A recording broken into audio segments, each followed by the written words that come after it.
Till now we have been learnt about existence or the location of the village Rampur, then the land distribution, then different types of crops, and about different types of families and the total population, as well as the electrification and all the factors of the Rampur village. Now we will be learning about organization of production.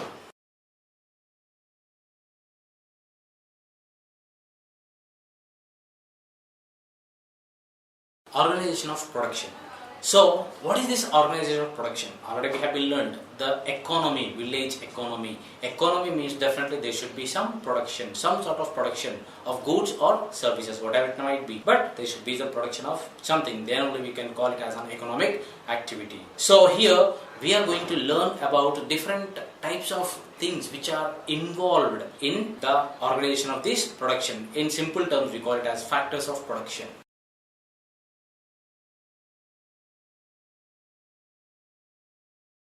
Factors of production. What are these factors of production? Here we have different types of factors of production. The first thing what we have is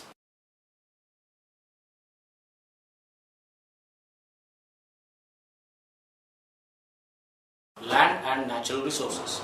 So these are the first factors of the production, land. In general terms, what we call. Along with land, even we need some other natural factors also, as I discussed earlier, like air, water, light. So by making use of all these things, the factors of production or the production need to be started. The basic factor of the production is land. So for the production of anything, maybe goods or service, we need a land. So land is considered as the first factor of production. Then after land, what is the second factor of production? That what we call as a labor.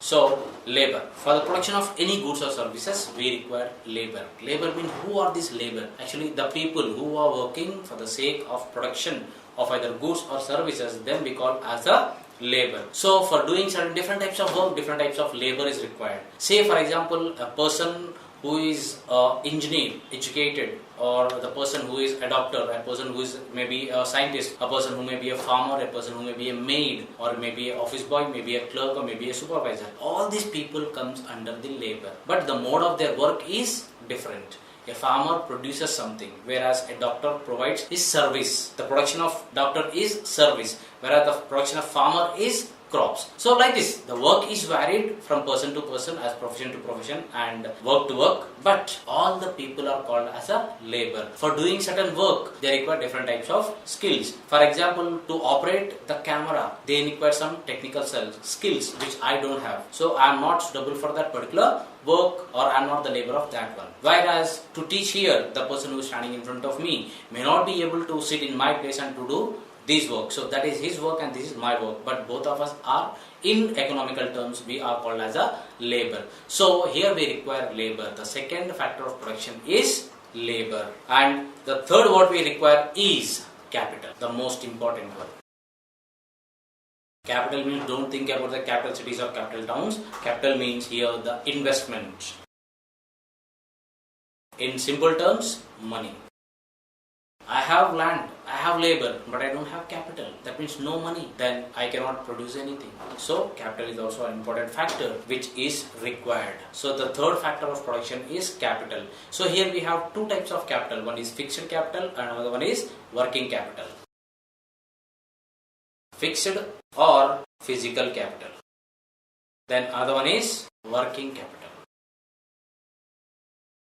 What are these physical and fixed capital, and what is this working capital? Say for example here, physical and fixed capital. So I am sitting on a chair using a table, pen, paper, camera. So all these are the different types of tools what I am using. So these we call as a fixed capital or the physical capital. So fixed or physical capital will be having a long run. I have been purchased this pen. So after using this pen for 10 days, the ink will be completed. Then again I can refill it. The chair where I am sitting, this chair can be repaid. The camera, it also can be repaid. The table, paper, everything. So okay, paper, it can be recycled. That is secondary.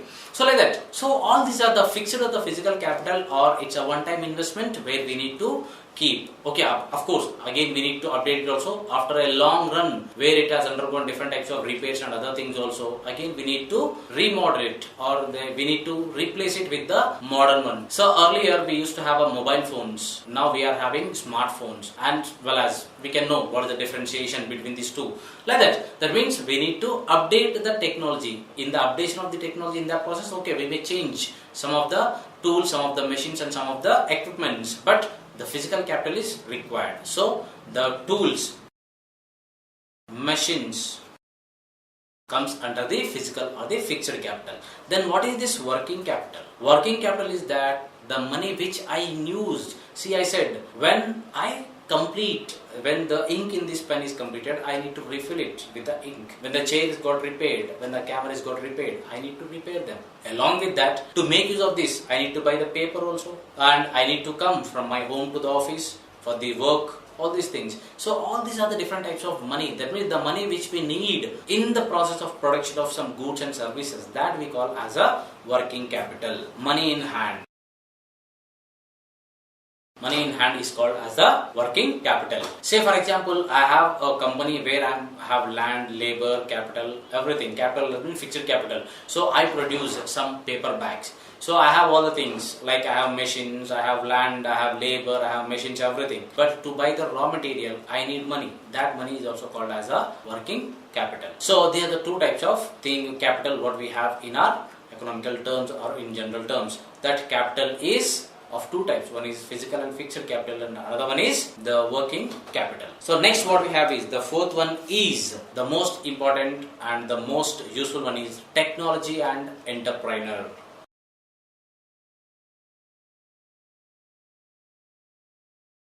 Technology and entrepreneur. What is this technology? Technology means, see, for producing. Now I am producing a product.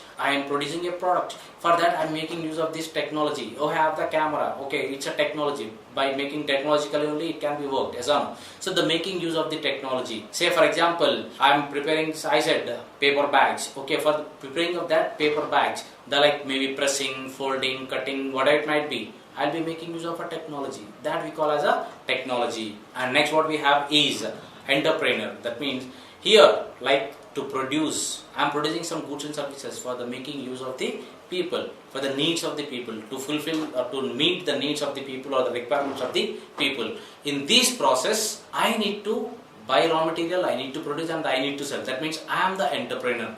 Without me, all these things cannot be possible. So entrepreneur is also most important factor in a factors of production. So the fourth one is technology and entrepreneur. So once we'll come back from the beginning, what are the different types of factors of production? That is, the first one is land, second is labor, third one is capital, and the fourth one is technology and entrepreneur. These are the different types of factors of production or different factors of production which are needed or required for the production of goods and services, whatever it might be, we require this. The next, labor for the farm. So generally we have been discussed about land. Okay, the first factor, that I have the land or I have purchased the land, so for the production of this thing. The second thing is labor. From where we will be getting labor? If you people remember, in our previous class we have been discussed about the labor. That is, in Rampur village, 1/3 of the families, that is how many families? 1/3. That is, what is the number? 150. 150 families are landless. That means they work as agricultural labor.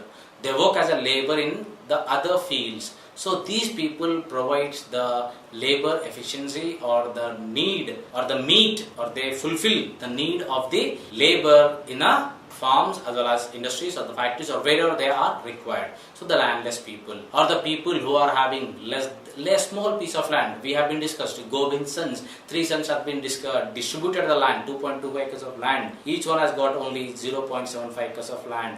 So that people, they provide the employment or they provide workers or the labor to the people who are in need and who are in the use of the workers. For them, they will provide the workers or they work as the workers for these particular people. So labor we will be getting from the landless people, the first thing. Second one is from the people who are having small piece of land. And the value, that means the wage, will be either two ways again. The wage what we pay to the labor will be in two forms. One is in the form of money and another one is in the form of kind. Cash or kind. Cash means okay, money we are paying directly. Today I came here, I got money and I went home. So that is done. This is cash. Then what is a kind? So today I am teaching here for 1 hour. Then tomorrow my friend, the owner of this company, will come and teach for 1 hour in my company. So the work is managed. That is here for the agricultural laborers, they will be paying some crops. Say for example, for one whole day, they will be giving them some quantity of the crop, maybe jawar, maybe bajra, maybe rice, wheat, or maybe vegetables, or